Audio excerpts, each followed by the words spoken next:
अस्सलामु अलैकुम वरहमतुल्लाहि वबरकातुहू। अरबी का एक बहुत मशहूर कौल है।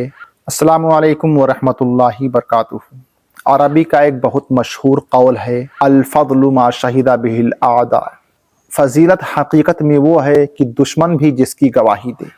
इमाम इश्क़ व मोहब्बत इमाम अहमद रज़ा ख़ान फ़ाज़िल बरेलवी अलैहि रहमा व रिज़वान, जिनके दुश्मन वहाबिया दया बना है।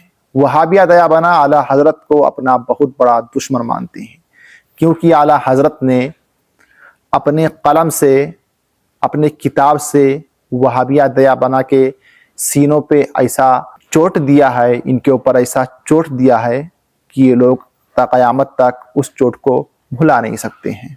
इनकी जो साजिशें थी, सीधे साधे सुन्नी मुसलमानों को गुमराह करने का जो इनका जो तरीक़ा था, आला हज़रत ने उसको पर्दाफाश किया। आला हज़रत ने जो अहले सुन्नत वल जमात के लिए काम किया, वो काम किसी ने नहीं किया। लेकिन जिन जिन देवबंदी वहाबियों ने आला हज़रत इमाम अहमद रज़ा ख़ान फ़ाज़िल बरेलवी अलैहि रहमा व रिज़वान को पढ़ा है, वो ये बात कहने पर मजबूर हैं कि वो शख्स अपने ज़माने में फ़र्द फ़रीद था, बेमिसाल था, यकताए रोज़गार था। उस ज़माने में उसके जैसा कोई आलिम दीन नहीं था। अभी हमारे सामने से एक वीडियो गुजरी, एक देवबंदी के बहुत ही मशहूर मारूफ आलिम दीन है, जिनका नाम है मुफ्ती मंजूर आलम मेंगल। इन्होंने क्या कहा? इन्होंने बहुत कुछ कहा आला हज़रत के बारे में। मुफ्ती मंजूर आलम ये कोई छोटे मोटे देवबंदी मकतबे फ़िक्र के कोई छोटे मोटे आलिम नहीं, बहुत बड़े आलिम हैं ये। इन्होंने आला हज़रत के बारे में क्या कहा, वो सारी चीज़ें आपको सुनना ज़रूरी है। उन्होंने क्या कुछ कहा, वो सारी बातें मैं आपको बता दे रहा हूँ। उसके बाद में उनकी जो क्लिप है, ओरिजिनल क्लिप जो है, वो क्लिप मैं अपने वीडियो के आखिर में लगा दूंगा, ताकि आप हमारी वीडियो पहले देख लें, समझ जाएं अच्छे तरीके से, उसके बाद में भी उनकी वीडियो को आप देखें। उन्होंने कहा आला हज़रत बहुत बड़े मौलाना थे, लेकिन साथ ही में अपनी देवबंदियत को दिखाने के लिए, अपने बुग़्ज़ व हसद को दिखाने के लिए, आला हज़रत की इज़्ज़त को घटाने के लिए उन्होंने एक अल्फाज इस्तेमाल किया। उन्होंने कहा कि उनके ऊपर, यानी आला हज़रत के ऊपर पठानी गालिब थी। और फिर विकीपीडिया का हवाला देकर उन्होंने कहा कि अगर वो तकफीरी चीज़ें ना करते तो बहुत बड़े मनसब पर होते। जनाब अली, मैं आपसे कहना चाहूँगा कि उनके ऊपर पठानी गालिब नहीं थी, बल्कि उनके ऊपर इश्क़ रसूल सल्लल्लाहु तआला अलैहि वसल्लम गालिब थी। वो जब कलम उठाते थे तो नबी की शान में, नबी की मोहब्बत में, नबी के इश्क में कलम उठाते थे।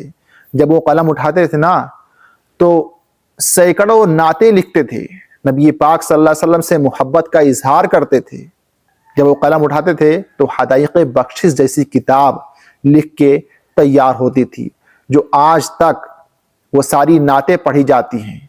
शुअराए कराम आला हज़रत की लिखी हुई नात को पढ़ते हैं मजमे में, और मजमा जिसको सुनने के बाद में झूम उठता है, वो आला हज़रत की शान थी। आला हज़रत ने हुजूर की मोहब्बत में, हुजूर के इश्क में कभी भी कलम उठाया है तो हुजूर के इश्क में ही उठाया है। पठानी उनके ऊपर गालिब नहीं थी। अगर किसी के ऊपर फतवा दिया है तो इश्क़ रसूल सल्लल्लाहु तआला अलैहि वसल्लम में ही दिया है, वरना आला हज़रत तो इतने मोहतात थे कुफ्र के हवाले से कि फरमाते हैं कि मेरा मौक़िफ़ ये है कि अगर किसी कौल के 99 माना, यानी 99 पहलू कुफ्र के हैं, और अगर एक पहलू भी ईमान का हो, तो उस वक्त भी उसको कुफ्र का फतवा ना दिया जाए। इतने मुहतात आलिम रब्बानी थे इमाम इश्क़ व मोहब्बत आला हज़रत इमाम अहमद रज़ा ख़ान फ़ाज़िल बरेलवी अलैहि रहमा व रिज़वान। और उनको ये कहना कि वो तकफ़ीरी ज़हन रखते थे, ये उनकी इज़्ज़त को घटाना है। लेकिन फिर बाद में उन्होंने ये मान लिया कि आला हज़रत ने जो कुरान का तर्जमा किया है, उन्होंने कहा कि हमारे बहुत से उलमा जो किया, उनसे बहुत ज़्यादा, उनसे कहीं ज़्यादा आला हज़रत ने बेहतर किया। तो अरबी का वो कौल फिर से दोहरा रहा हूँ, अल फ़ज़्लु मा शहिदा बिहिल आदा। तो फजीलत हकीकत में वो है कि दुश्मन भी गवाही दे कि हाँ, ये वो शख्स है जिसके अंदर ये खासियत पाई जाती है, जिसके अंदर ये अच्छाई पाई जाती है, जिसने ये कर दिखाया है। अब जो फतावा रज़विया को पढ़ता है, या रद्दुल मुख्तार के हाशिए पर जो रद्दुल मुमतार लिखा हुआ है, उसको जो पढ़ता है, ये बात मानता है یا اعلیٰ حضرت کا جو ترجمہ پڑھتا ہے وہ مانتا ہے کہ امام عشق و محبت کی شان کیا تھی، وہ کس سوچ کے تھے، وہ رسول اللہ صلی اللہ علیہ وسلم سے کتنی محبت کرتے تھے، اللہ اور اس کے رسول صلی اللہ تعالیٰ علیہ وآلہ وسلم سے کتنی محبت کرتے تھے، اور وہ کتنے بڑے عالم ربانی تھے، ان کی کیا سوچ تھی، اور اپنی زندگی انہوں نے کیسے گزاری، اپنی ساری عمر کس طریقے سے کاٹی، ان کے بارے میں جب کوئی پڑھتا ہے تو جا کے اعلیٰ حضرت کے بارے میں معلوم پڑتا ہے۔ امام عشق و محبت کی شان کیا تھی، ان کا مقام کیا تھا، وہ کتنے بڑے عالم تھے، کتنے بڑے مفتی تھے، کتنے متقی پرہیزگار تھے، کتنے محتاط انسان تھے، اور کتنے بڑے عاشق رسول تھے۔ لہٰذا اگر ان کی عزت کو تھوڑی موڑی کر کے ادھر ادھر سے کہیں گھٹانے کی کوشش کریں گے تو پھر اللہ رب العزت اعلیٰ حضرت کی عزت کو گھٹنے نہیں دے گا، کیونکہ اللہ جسے بلند کرنا چاہے ساری دنیا اس کو لگ جائے گرانے میں، اس کو بدنام کرنے میں، کوئی کچھ اس انسان کا بگاڑ نہیں سکتا ہے، اس کا کوئی کچھ نہیں کر سکتا ہے۔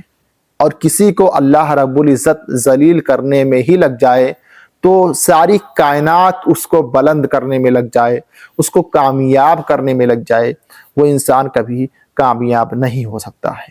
تو اللہ نے اعلیٰ حضرت کو وہ مقام عطا فرمایا ہے، اور یہ مقام جو ہے اعلیٰ حضرت کو ویسے نہیں مل گیا ہے کہ ایسے ہی مل گیا ہو، اعلیٰ حضرت کو یہ مقام ملا ہے تو صرف اور صرف اللہ رب العزت نے اپنے محبوب صلی اللہ علیہ وسلم کے محبت کی وجہ سے دیا ہے۔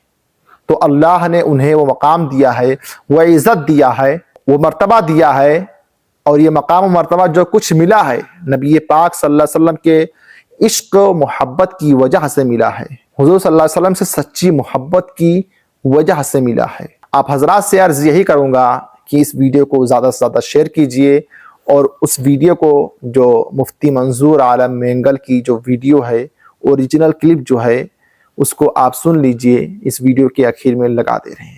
حضرت علامہ احمد رضا خان کے بارے میں بہت ذہین آدمی تھا، اس کا کوئی انکار نہیں ہے۔ آپ فتاوی رضویہ دیکھیں، اس کی کتابیں دیکھیں، لیکن چونکہ پٹھانی اس پر غالب تھی، سمجھ رہی میں ہے کہ نہیں، پٹھانی اس پر غالب تھی، تو اس لیے انسائکلوپیڈیا نے، قاسم نے، جو انسائکلوپیڈیا کئی لوگوں نے ترتیب دی ہے، میں انسائکلوپیڈیا قاسم اس کی آپ کو حوالہ دے رہا ہوں، اس نے لکھا کہ کاش کہ یہ بندہ تکفیر بازی نہ کرتا تو اس جیسا کوئی بندہ نہیں تھا، اس میں کوئی شک نہیں ہے، ذہین انسان تھا، بالکل ذہین تھا، تفردات اپنی جگہ پر اس کے، لیکن وہ کوئی معمولی مولوی نہیں تھا، سمجھ رہی میں ہے کہ نہیں، بڑا ذہین آدمی تھا۔ اس کی کتابیں آپ در مختار پر اس نے جو لکھا ہے، سمجھے، اس کو آپ دیکھ لیں، جد الممتار اس کو آپ دیکھ لیں، فتاوی رضویہ کو دیکھیں، اس کے ترجمے میں بعض ترجموں کی طرف جو اشارہ کرتا ہے کمال کرتا ہے۔ وَوَجَدَكَ ضَالًّا فَهَدَىٰ، ہم نے آپ کو حیران اور فریفت پایا اپنے عشق میں، واہ۔ ضلالت کا معنی گمراہی سے نہیں کیا جیسے کہ ہمارے کچھ حضرات نے کیا، گمراہی سے نہیں کیا، ضلالت کا معنی حیرت، اور حیرت کے معنی میں کر دیا، اور وہ ہوتا ہے۔ امید کرتا ہوں کہ آپ حضرات کو ہماری اس ویڈیو سے کافی کچھ جاننے کو، سیکھنے کو ملا ہو۔ آپ حضرات اپنا خوب ڈھیر سارا خیال رکھیے گا، ویڈیو کو لازم شیئر کیجیے گا تاکہ ہماری ہر ویڈیو آپ حضرات کو آسانی کے ساتھ میں مل سکے، اور جو لوگ ہمارے چینل کو نہیں دیکھ پاتے ہیں ان تک بھی ہماری یہ ویڈیو پہنچ سکے۔ ساتھ ہی ساتھ چینل کو سبسکرائب کرتے جائیے۔ السلام علیکم ورحمۃ اللہ وبرکاتہ۔